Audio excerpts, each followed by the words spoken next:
como una posibilidad real, efectiva. Para esto la apologética echa mano en primer lugar de la metafísica. Pero la metafísica que sirve para la apologética tiene que ser inevitablemente la metafísica del realismo clásico. No existe otra metafísica, porque lo que modernamente se puede llamar a veces metafísica no es metafísica, para decirlo con toda la seguridad con que da el concepto. Suele ser a veces una lógica de alto nivel intelectual, como es el caso de la lógica de Hegel. Pero en Hegel no hay metafísica porque no hay un acceso a Dios a través del orden físico. Y si no hay un acceso a Dios a través del orden físico, propiamente hablando, no se puede hablar de metafísica. Se puede hablar de ontología, en este sentido de que la ontología es un análisis del ente. Y el ente físico puede ser analizado desde una perspectiva más o menos filosófica, pero si el ente físico no se funda en la realidad divina, en Dios, podemos decir que no da una razón clara de lo que Él mismo es. No nos permite penetrar con eficacia en su estructura. Cuando entramos en la estructura del ente físico según la ontología clásica aristotélica, inevitablemente tenemos que tropezar con la existencia de una inteligencia trascendente, que es la que sostiene todas las esencias. Decíamos entonces esto: no cualquier metafísica sirve para fundar la apologética. Y luego la apologética tiene que echar mano también de una antropología, es decir, de un concepto de lo que el hombre es, que en alguna medida permita poder comprender el efecto que en esa realidad que es el hombre produce la gracia. Si la gracia es algo que surge de la misma naturaleza humana, como se tiende a sostener hoy en los medios modernistas, y yo creo, sin exagerar, que incluso dentro de las encíclicas papales se deslizan a veces ciertas nociones de un Cristo cósmico que tendría algún sentido en la filosofía evolucionista de Teilhard de Chardin, y que haría imposible la gratuidad de la gracia, porque aparecería la gracia como una exigencia de la evolución misma de la naturaleza humana. Indudablemente esta antropología, fundada en estos conceptos, tampoco sirve para la apologética. Estamos entonces en esta situación. La filosofía que sirve para la apologética es la filosofía tradicional clásica, la filosofía que hemos llamado siempre filosofía cristiana. Y conviene ahora hacer un examen, una apreciación más o menos rigurosa, a ver si este adjetivo de cristiano conviene a una filosofía. Esto se ha discutido, por supuesto. Y la discusión surge generalmente de los ámbitos racionalistas, en que niegan la posibilidad de que una filosofía pueda admitir el adjetivo de cristiano. Y podríamos decir que fundan su argumentación en una noción muy clara, que añade a una ciencia fundada en la razón la idea de cristiano. Si nosotros fuéramos a hablar de una botánica cristiana, nos daríamos cuenta que efectivamente esta noción no añade nada. La botánica como tal es una ciencia que no admite esta adjetivación, como no lo admite la aritmética o la matemática, y como no lo admiten una serie de ciencias más. Lo admitirá la filosofía.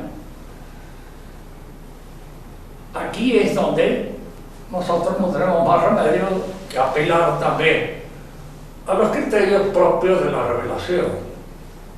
¿Qué es la revelación? Aparentemente, digamos, es un conocimiento que le viene al hombre desde Dios. Dios mismo le manifiesta al hombre ciertas cosas de la realidad que él, por el solo esfuerzo de su razón, no ha conocido, no ha visto. ¿Y qué aspectos de la realidad descubre la revelación? Que puedan ser objeto de una consideración racional, que puedan ser objeto de una meditación de tipo filosófico. En primer lugar, el primero de ellos, bíblico, está en la Biblia, es el de la idea de creación del nido, o la creación de la nada, de todas las cosas. La realidad ha sido creada por Dios. Esta noción entra en el terreno del pensamiento filosófico como un bólido en la noche, como algo que en realidad ha sido inesperado. Al mismo tiempo que inesperado o venido del cielo, es irracional. Esta es una pregunta que hacemos con el objeto precisamente de fundar la defensa de la posibilidad de la creación. Los griegos no conocieron esta noción. Platón habla del demiurgo, de ese Dios que fabrica el universo, pero lo fabrica. Y el que fabrica está empleando dos cosas que persisten, preexisten a su acción fabricadora. Una materia que estaba y de la cual él toma los elementos para fabricar sus utensilios. Y las ideas que él extrae de ese orden inteligible que Platón da a eso que él llamó el cosmos noetoso. Y que esta es una idea que conviene aclararla. Yo soy un gran admirador de Platón y me parece que con él comienza verdaderamente la filosofía. Platón, cuando examina el ente y trata de responder a esa pregunta que en la clase anterior hicimos, ¿qué es lo que verdaderamente es?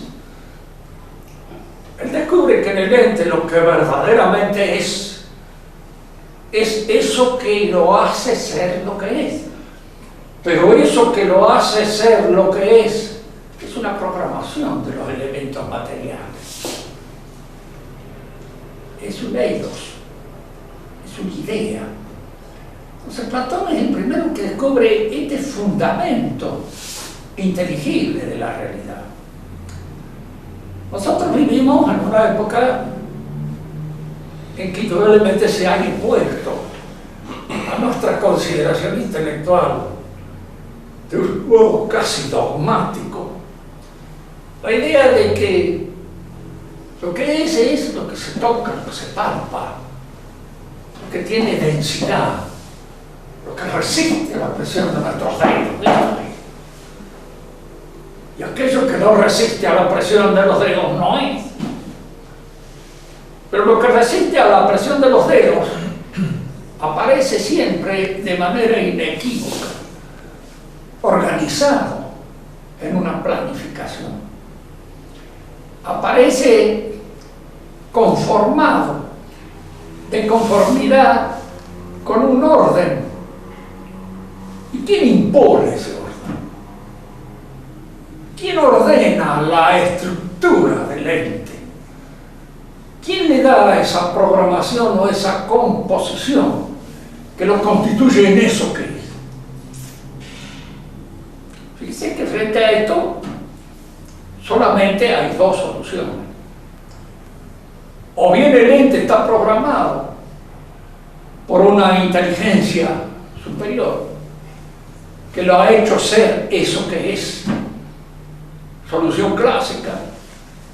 Solución que el mismo Platón ya vislumbra, aunque él da de esta solución una conclusión que puede ser discutida, más debe ser discutida. O si no, esa estructura del ente que nosotros vemos configurada de esta manera, esa configuración la adquiere al entrar en contacto con nuestra inteligencia. Y es nuestra propia inteligencia la que configura inteligiblemente y programa la realidad. Esta es la idea del idealismo moderno, especialmente sostenida por Kant.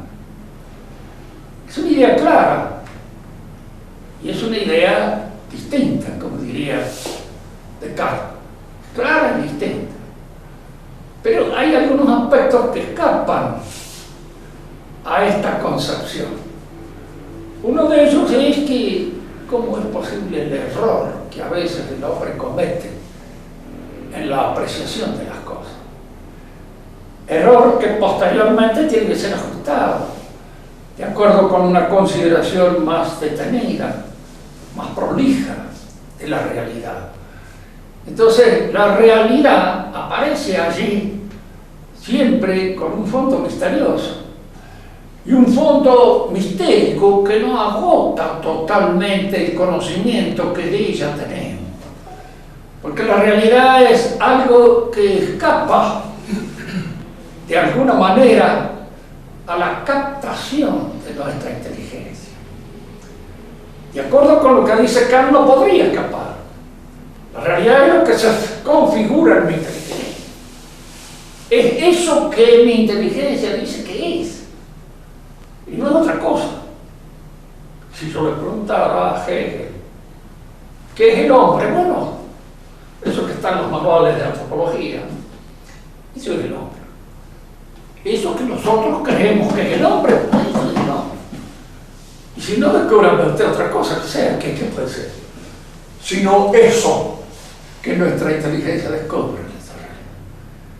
Y nada más que lo que nuestra inteligencia descubre. Pero precisamente es ahí donde nosotros tropezamos con esta dificultad. Aparentemente eso que es el hombre no está totalmente agotado en lo que mi inteligencia dice acerca de él. Siempre tenemos la impresión que el conocimiento que de esa realidad tenemos es asintótico, no llega exhaustivamente a penetrar en todas las exigencias de su inteligibilidad. Y si no llega exhaustivamente a penetrar en todas las exigencias de su intimidad, es porque hay algo en esa realidad, un misterio que todavía no se ofrece con claridad a la inteligencia, pero que la inteligencia puede aproximativamente seguir estudiando, seguir considerando, no hasta agotarlo. Quiero la pregunta aquí, ¿por qué no hasta agotarlo? Porque si yo conociera a uno de ustedes de una manera total y exhaustiva, ustedes estarían existiendo en mi mente. Pasarían a existir en mi mente. Y aquí es lo que a veces ayuda también al pensamiento tradicional. Algunos encuentros del pensamiento moderno. El existencialismo, por ejemplo, de Kierkegaard ha descubierto muchas veces esto. Sí, nosotros sabemos que el hombre es único. Yo sé que yo soy único. Y que esa unicidad de mi inteligencia es una característica de mi realidad. Soy único. ¿Pero en qué consiste esa unicidad mía? ¿En dónde está? Si yo calculo que Dios ha hecho el universo Y el universo es un poema que depende de su inteligencia.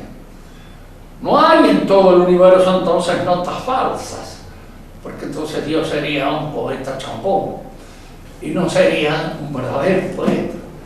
Un verdadero poeta no pone una palabra de más, pone la palabra que debe estar, y cada palabra tiene su preciso sentido. Dios nos ha hecho a nosotros y con nosotros ha querido decir algo, pero yo honradamente no sé lo que ha querido decir conmigo. Y ese es el problema de cada uno de nosotros, y ese es el problema existencial, descubrirlo.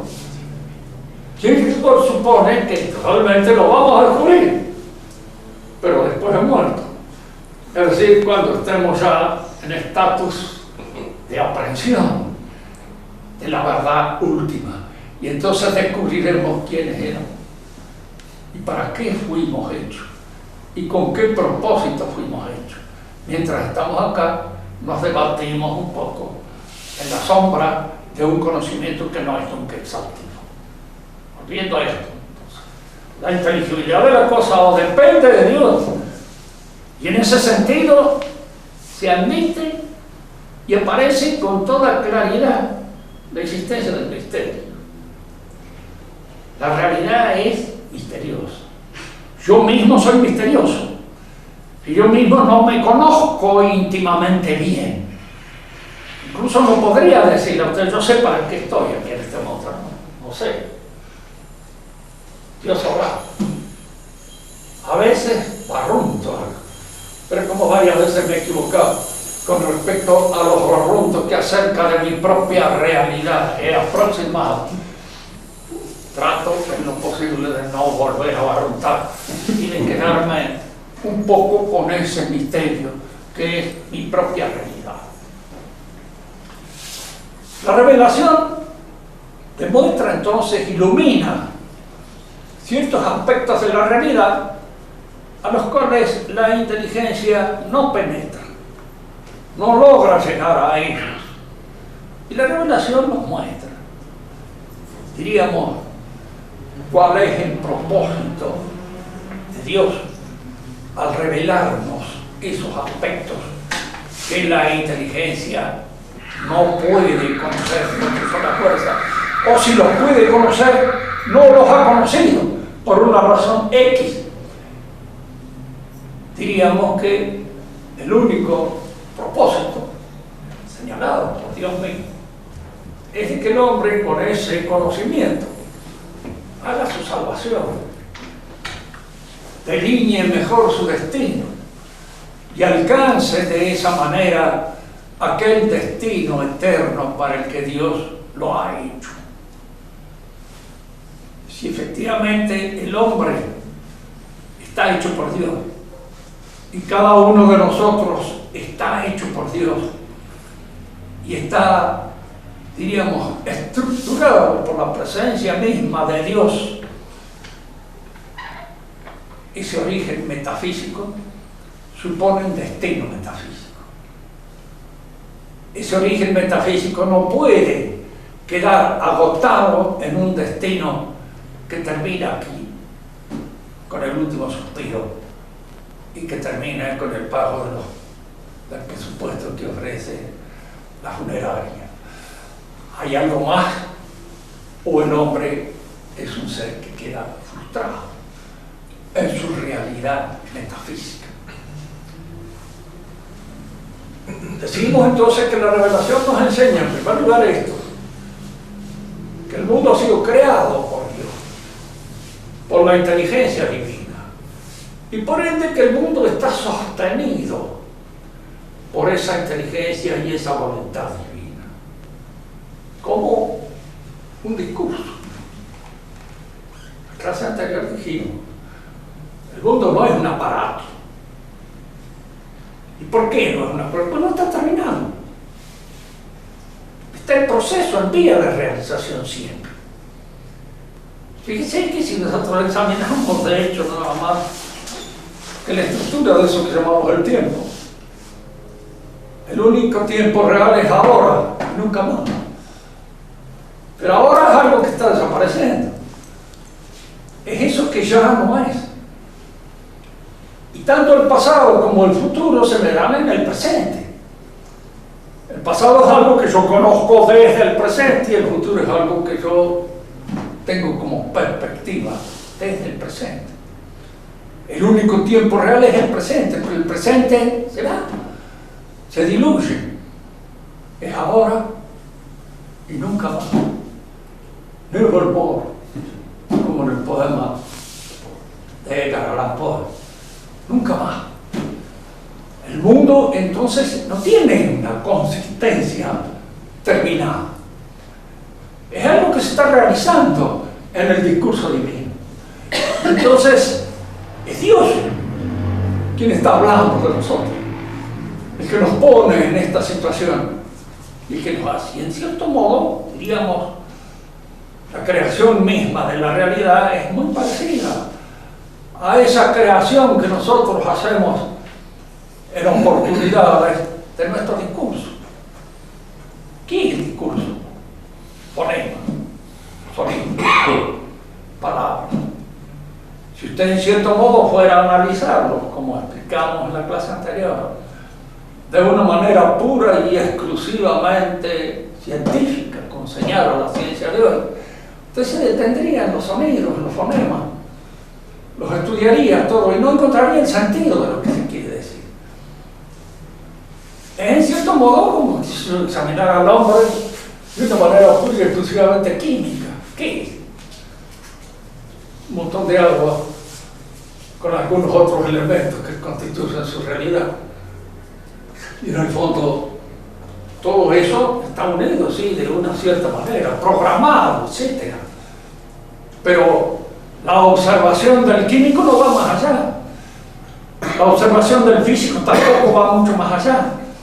La observación del fisiólogo no va más allá de explicar un ser que se parece un poco en alguna medida a un simio superior, pero no más.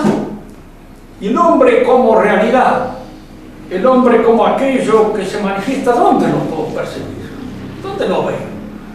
¿Cuál es la óptica, el punto de apreciación que me permite observarlo en toda su realidad? Pues a través de su conducta, a través de su historia, a través de todo aquello que constituye, diríamos así, la grandeza y la servidumbre del hombre. Su grandeza y su servidumbre que yo no la puedo observar, ni como químico, ni como físico, ni como fisiólogo, ni como zoólogo. Se ha tratado de dar del hombre la idea zoológica. El hombre es un animal evolucionado. Y no niega, claro. Y entra en muchos caletes así, de una manera cómoda. Y no se preguntan muy bien, pero díganme, desde el punto de vista biológico, desde el punto de vista ecológico, que es la producción del hombre. El hombre no es un desastre para la vida biológica y para la ecología incluso del universo. ¿Cómo se explica este animal raro, complejo, lleno de problemas, que no lo soluciona de una manera fácil? Marx decía que el hombre era, por encima de todas las cosas, un ser económico. La hormiga sí, porque realiza perfectamente la función de su sostenimiento en el hormiguero de un 5 aplicaciones. Pero el hombre no puede explicarse pura y exclusivamente por lo económico, porque entonces tendría que haber biológicamente un instinto económico que lo llevara de una manera fija, igual siempre, a la realización de sus proyectos económicos. No explicaríamos los estafadores, no explicaríamos los ladrones, no explicaríamos los agiotistas, no explicaríamos las quiebras, no explicaríamos nada de todo lo que constituye la variedad de la vida económica, en lo cual lo patológico es más frecuente que lo normal. No es misericordia. Hablar de que el hombre, como por ejemplo de Freud, y hay mucha gente contenta y feliz de que Freud ha dado cifras de lo que el hombre es. Hay un cuento que trae él en Total y Tabú, donde él explica el nacimiento de la religión, explica el nacimiento del monoteísmo, explica todo eso de una manera sencilla, clarísima, que cualquier imbécil estudiante puede aprender. Y salir convencido de que así está claro, de todas las explicaciones del hombre. El hombre vivía en manada, el padre acaparaba a todas las hembras de la manada, y entonces una vez se juntaron todos los hijos, liquidaron al padre, lo mataron, se lo comieron, después no sabemos por qué. Esa es una cosa que tampoco se explica biológicamente, no por qué se lo comieron, pero se lo comieron. Y desde ese momento, diríamos así, después de la manducación del padre, crearon la posibilidad de comerlo místicamente.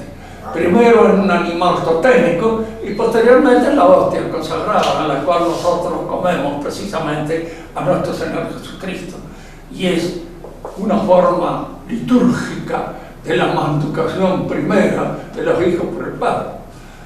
Ahora, primero nos explica por qué esa manada no estaba instintivamente bien regulada en la distribución de las hembras. Que todos los animales se distribuyen bien de alguna manera. No hay necesidad de matar al padre, no hay necesidad de ninguna cosa de eso. Muchas oportunidades lo he dicho, pero siempre son observaciones en el campo. Los parrillos hechos en manada son, diríamos así, polígamos, pero tienen una determinada cantidad de yeguas y nada más. Y no admiten ninguna más. No hay forma de que puedan servir a otros que los traigan. Eso queda para los parrillos criados en cabaña, es decir, los parrillos criados de una manera fuera del grupo ecológico al cual pertenecen. De manera que el instinto sexual en ellos no es normal, sino que es un instinto que está hipertrofiado por el tipo de crianza que han recibido.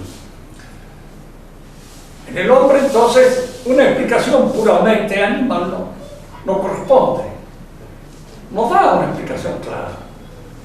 Lo más claro es la explicación dada por ese filósofo alemán, Theodor Lessing, que dice que el hombre es el destructor de la naturaleza. Es un animal degenerado. Y que el espíritu es una enfermedad de la vida humana.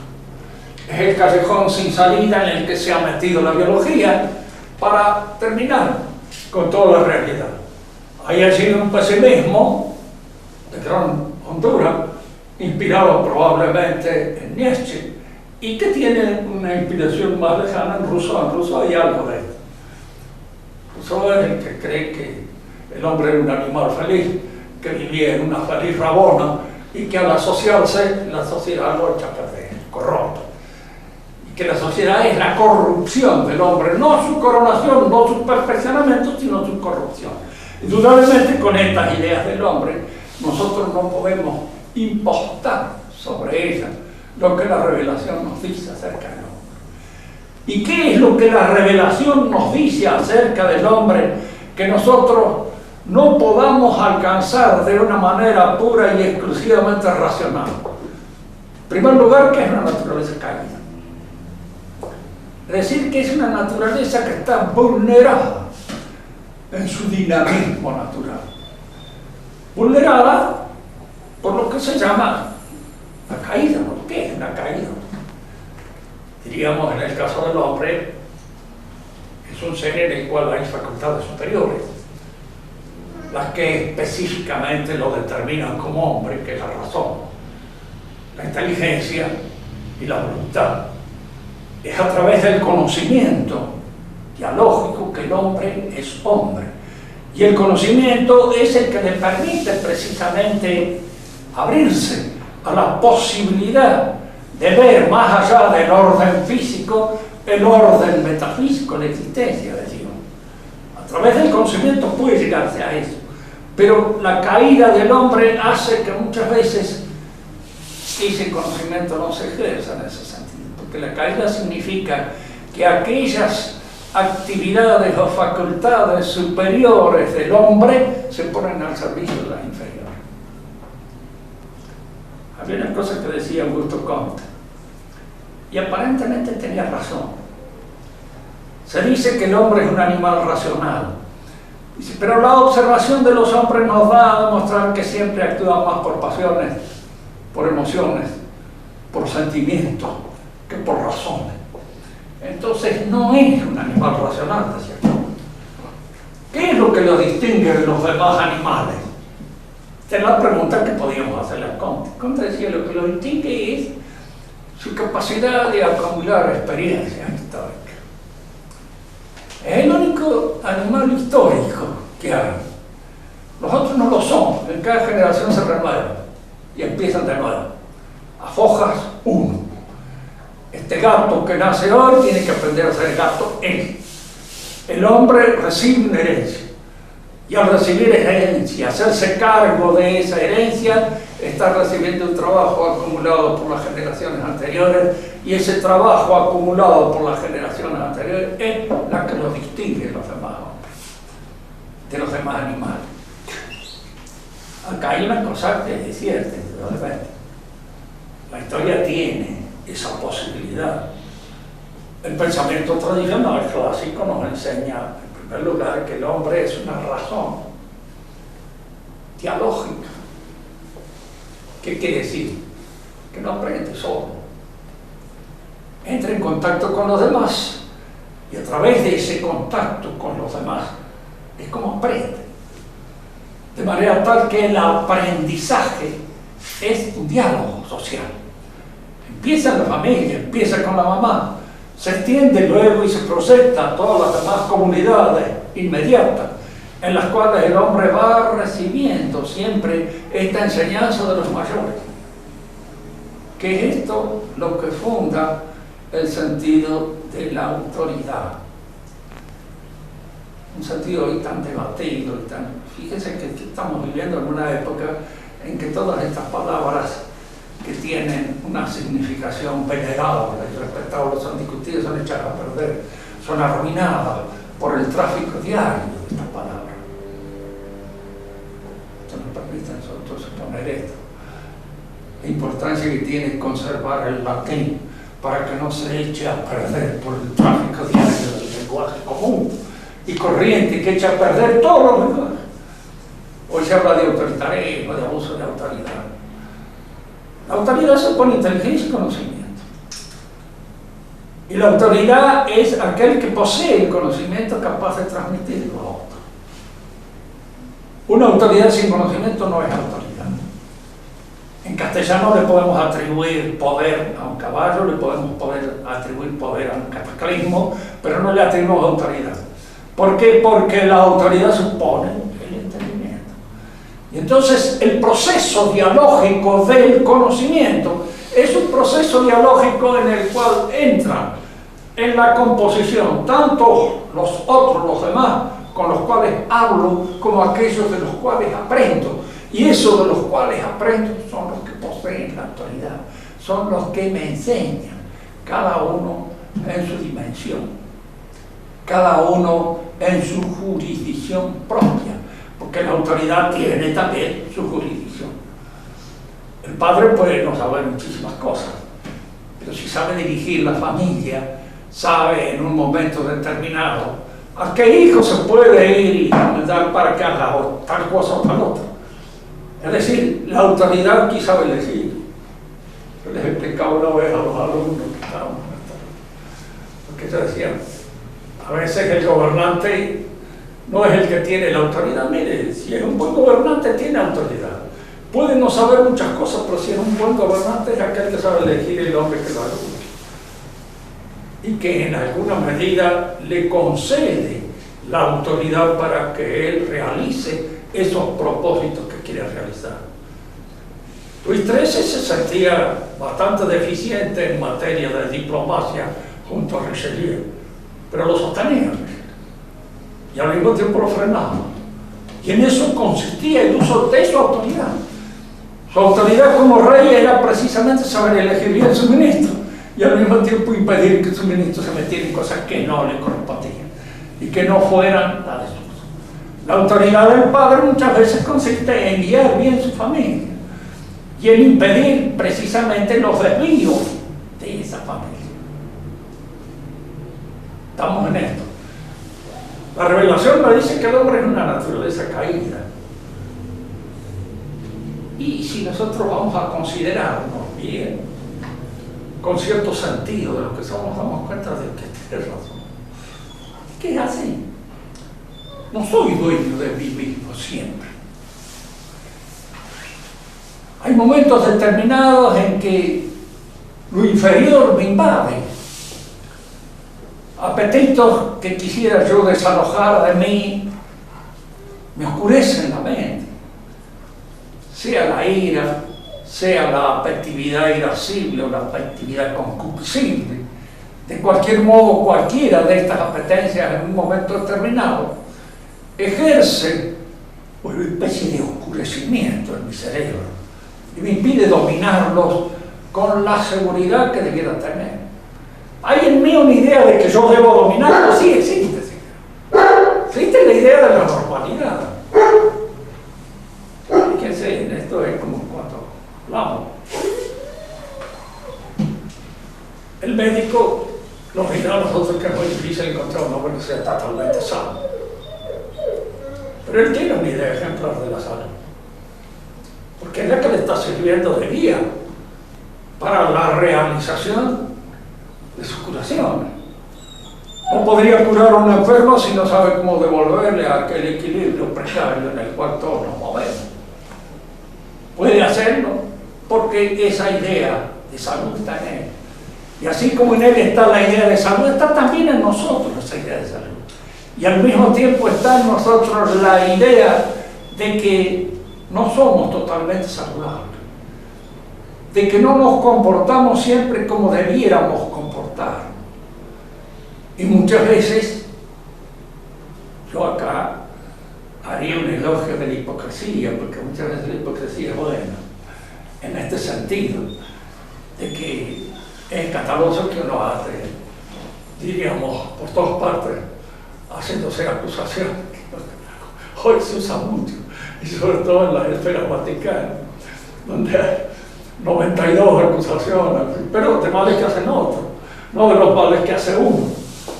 Si uno tuviera que andar diciéndole, mire, yo soy un desgraciado, tal, cosa que es cierto, y generalmente es verdad, pero hay que tratar de mantener la fachada para evitar el desbande y para que de alguna manera uno deje en los demás y sobre todo en aquellos que dependen de uno la impresión de que uno es mejor de lo que en el fondo es. Está el Pedro que realmente es Pedro, el Pedro que cree que es Pedro y el Pedro que los demás creen que es Pedro. Hay varios Pedros y ese otro, el verdadero, solo Dios lo conoce. Uno mismo no lo conoce porque a veces uno puede, por razones diríamos así, un poco hipócrita, acusarse exageradamente con el objeto de que le digan, bueno, no es para tanto. No es cuestión de exagerar su propia erección. El hombre es una naturaleza caída. Esto lo sabemos por revelación. Y al mismo tiempo sabemos por revelación la posibilidad de ese rescate. La posibilidad de rescatar esa naturaleza, de enderezarla, mediante esa fuerza transfiguradora que es la gracia. La gracia, algo que viene de Dios, se inscribe en el hombre, diríamos así, se injerta en su dinámica. Esta idea del injerto está repetida en muchas oportunidades por San Pablo. Y es una idea apreciable, porque acá es una fuerza superior que entra en nosotros, penetra. Y en la medida en que nosotros adherimos a esa fuerza, colaboramos con ella, de la mejor manera posible, y aquí el pedido, la buena voluntad de los hombres, esa transfiguración se produce, esa transfiguración se ejerce, esa transfiguración aparece y a veces emerge de una manera dramática en ciertas figuras que hasta diríamos las reflejan en el rostro que tiene. en la cara que tiene. Yo no he visto mucho de esa cara, pero por ahí algunas aparecen, en las cuales, diríamos así, aquellas virtudes egregias que están cultivadas por ellos emergen a través del rostro y se aparecen y nos dan esa impresión. He leído en unas memorias de soldados que combatieron con Santa Juana. Cuando a Santa Juana la hieren en el hombro, de una LBT tienen que sacarle la coraza. Se le vio el pecho. Y el que escribe las memorias dice esto. Dice, yo soy un hombre, dice, como cualquier otro.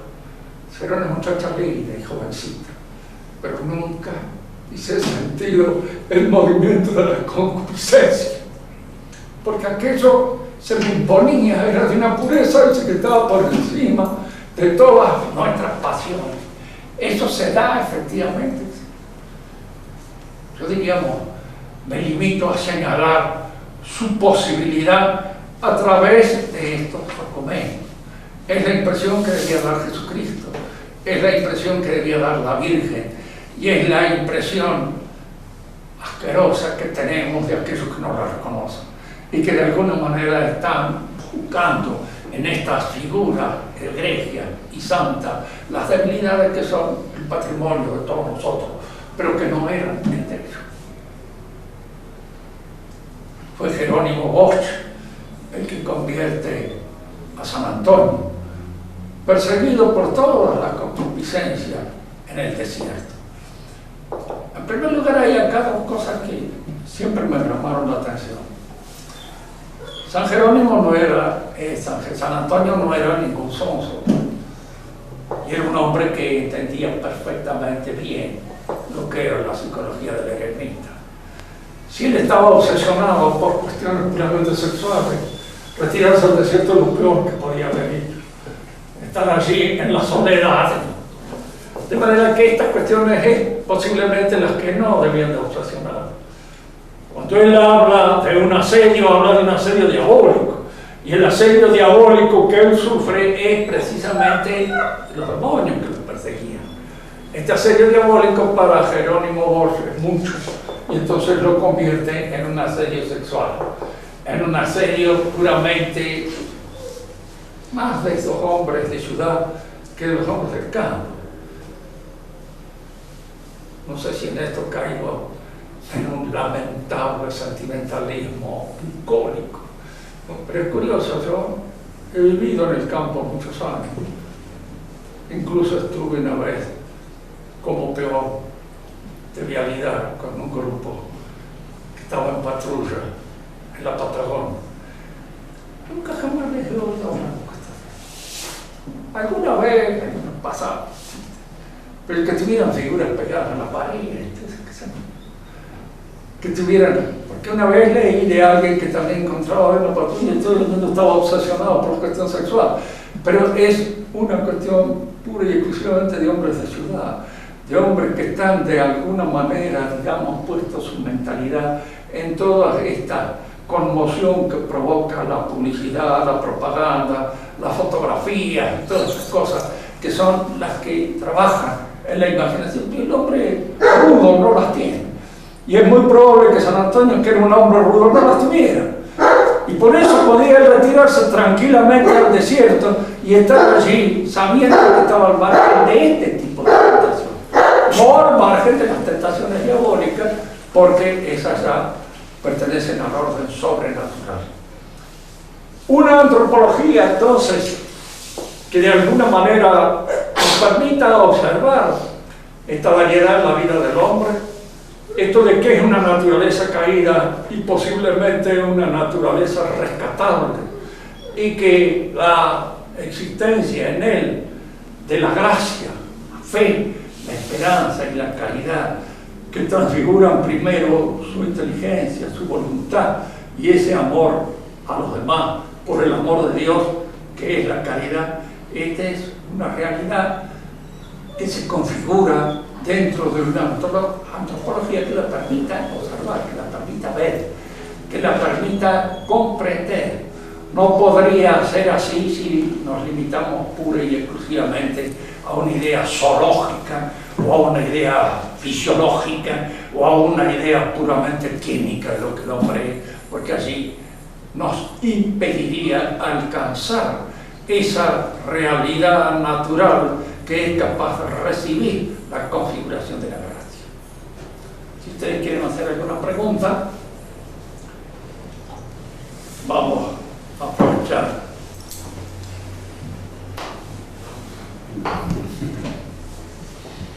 Muy corriente en el pensamiento actual, sobre todo en ese movimiento neopagano, en donde se ve una revista que tiene cosas interesantes, pero al mismo tiempo un poquito extraño, discutible. Ellos hacen del cristianismo una creación judía. El cristianismo sería el resultado, el producto de una actividad espiritual de los semitas, del judío. Y así como el politeísmo es griego, el monoteísmo cristiano es judío. Indudablemente que acá no se tiene en cuenta la revelación. Si el cristianismo es el resultado de una revelación, la revelación viene de Dios, no del pueblo judío. El pueblo judío es receptor de la revelación. Más si ustedes examinan la historia del pueblo judío y su relación con la revelación, observarán que nunca lo aceptaron de buen grado y que siempre en alguna medida patearon contra la revelación. Mataron a los profetas y lo mataron al Mesías, al último que llegó. ¿Por qué? Porque el Mesías hablaba cosas contrarias a las que estaban en la línea de la espiritualidad hebrea, israelita. Es decir, que ellos no esperaban esto que el Mesías les dijo. Ellos esperaban un Mesías nacional que los levantara como pueblo. Les explicaba en la clase anterior, no se olviden nunca. Cada movimiento espiritual tiene su gracia y tiene también su desgracia, a veces en aquello que lo constituye de una manera específica. El judío es nacionalista y todo lo ve en función del pueblo, tanto que en la actualidad ellos suponen que el Mesías es el pueblo judío, que ese es el Mesías. Y si ustedes quieren ver en el orden moderno una desviación mesiánica del judaísmo, es el comunismo. Para el comunismo, el pueblo santo es ahora el proletariado, pero es el pueblo, es todo el pueblo, es toda una colectividad la que de alguna manera es la beneficiaria de las nuevas ideas. En cambio, en el catolicismo, a fuerza, porque el catolicismo es una sociedad de personas, uno entra en el catolicismo convocado personalmente. Fíjense que no importa que uno bautice a uno de chiquito, realmente viene luego la confirmación y viene luego la necesidad y la exigencia de profundizar y de perfeccionar. El cristiano realmente alcanza su plenitud después de la muerte, y cuando ya logra toda la perfección que la vida beatífica le procura, y eso es personal. Y por eso en el cristianismo el punto débil es el personalismo, en el que ha caído actualmente la iglesia. La iglesia es la que pone la iglesia y todos los órdenes al servicio de la persona. Y la persona la erige en un momento determinado en un foco central, que es el que acapara todas las fuerzas del orden social e incluso de la sociedad eclesiástica. Todo está hecho para él, para la dignidad de la persona. Esto ustedes se cansarían de leerlo en los nuevos documentos papales, porque está lleno de eso. Incluso en el catecismo actual está todo eso. Todo está para la persona. Entonces, el bien común mismo es una noción que desaparece en función de esta dignidad de la persona, a la cual no se puede tocar. No sé que se declara libre. Ya el bautizarlo al chico desde chico es un abuso. Si usted saca las consecuencias que están implícitas en ese documento sobre la dignidad, es un abuso. Enseñarle el castellano es un abuso. ¿Por qué? Porque a lo mejor prefiere ser inglés, más adelante, qué sé yo. Hacerlo argentino es un abuso. ¿Por qué? ¿Por qué lo obliga a ser argentino? Si le gustaría ser paraguayo o ser cualquier otra cosa. Entonces, digo, fíjense que yo soy de una familia bien liberal y masónica. A nosotros no nos bautizaron. Cuando sean grandes que elijan. No sean grandes que elijan. Yo felizmente elegí el bautismo, pero podía no haberlo elegido y haber terminado sin bautizarme. Pero con el mismo criterio, usted le daría a decir que elija lo que quiera, que elija su índole. ¿Por qué hay que enseñarle este idioma? Español, los españoles, ya está, doctor López, han conquistado esta tierra, han abusado de los indios, los han cachateado, les han quitado todo lo que tenían. Entonces es una raza muy desprestigiada. Entonces, ¿por qué no usar el idioma inglés, que es mucho más? Mejor sería el hebreo todavía, pero no. Ese personalismo está un poco como un elemento, diríamos así, que en cuanto se exaspera y se hipertrofia, se convierte en el vicio del catolicismo. Es el personalismo. ¿Este personalismo nace fundamentalmente ahora último o tiene sus antecedentes? Tiene antecedentes. El liberalismo. Ahí nace. Cierto que el liberalismo nace en clima protestante, claro, sí. Pero si vos observás bien, el protestante, ¿qué es? El tipo que recaba para la persona la interpretación del Sagrado Escritura.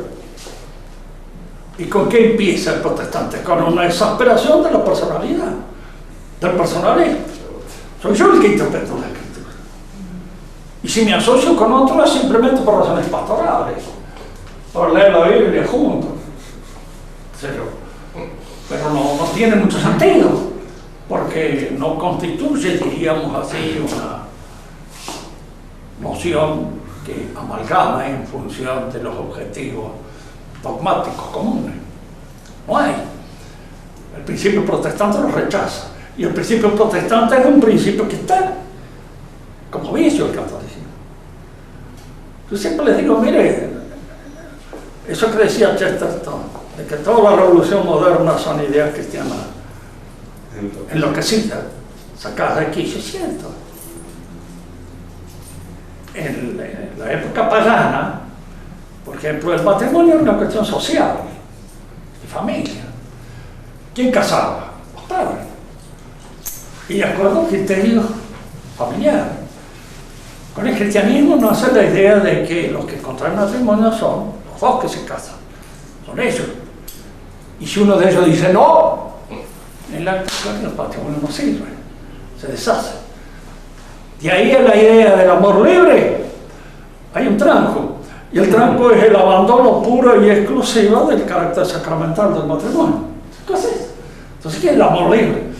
Y el amor libre, si ustedes lo examinan bien, solamente nace y se reproduce en clima cristiano, católico, como el liberalismo. El liberalismo es el vicio nuestro, por antonomasia. El vicio del catolicismo, del cristianismo, ¿no? Porque se desespera en el protestante. ¿Qué dice Corvalán? Bueno, usted. Ahora, fundamentalmente dentro del catolicismo, esta idea personalista que, digamos, que eclosiona en Maritain, sí, ya había dentro del catolicismo. Es claro. La Maritain tiene todos los antecedentes ya en el liberalismo católico, que tiene su nacimiento en el siglo pasado. Eso. Claro. Lo que pasa es que la iglesia no lo dejó entrar nunca. Ahora se deja meter. Dejó entrar ciertas cosas que por ahí, que hay que tener un cuidado bárbaro a veces en el empleo de ciertos términos, porque uno al principio cree que son anodinos y que no tienen ninguna, pero traen una carga de dinamita que con el tiempo explotan. Lamennais, ¿en qué época es? ¿La época de la República Francesa? ¿Está en ese periodo? Lamennais actúa en el primer cuarto del siglo XVIII, del siglo XIX. Primer cuarto. Más o menos 1830, la época de esa revolución de 1830 en Francia, lo encuentra él. Pero al principio es un católico al cual hoy podría aplicársele el término de fundamentalismo. Y después se va al otro lado. Bien chinchudo. No, Y hay que tener cuidado a veces de los rabiosos. Se ponen rabiosos. Y entonces pierden el control. El principio existe, exageran. En la iglesia todo el mundo debe ser santo. Claro, como no son todos santos, entonces no siguen, no andan. Son cosas que la gente debe aceptar a la gente como son. Marat con sotana. Claro. Tratar de ver si uno se compone, pero empezando por casa, siempre.